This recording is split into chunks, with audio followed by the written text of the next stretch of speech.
Good morning, everyone. My name is Greg Menke. I'm the Director of Property and Construction for St. Joseph Candler.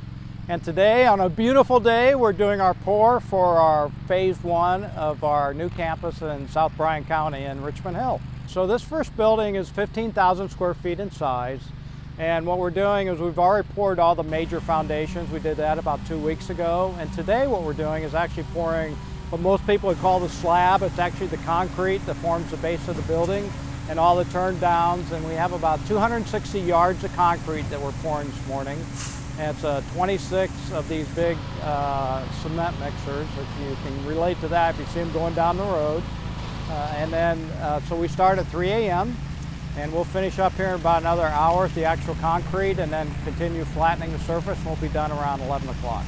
The actual project, believe it or not, started almost 3 years ago when we entered into a strategic alliance agreement with Radian, which is the developer of the Heartwood site that we're on today. And we purchased the initial 14 acres.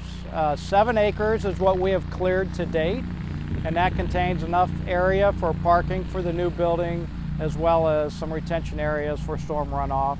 And then future development, we have another 27 acres, roughly 40 in total, 27 upland acres that we'll develop for up to 220,000 square feet of building. So this first phase, this first building will have primary care.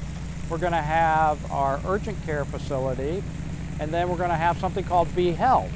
Be Health is a program that we developed to create a healthy living lifestyle for the community, for the Heartwood community and the local residents of South Bryan County.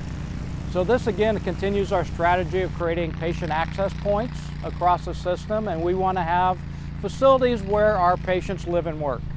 And so, this is the first phase of what we hope will be a very, very good future for the community.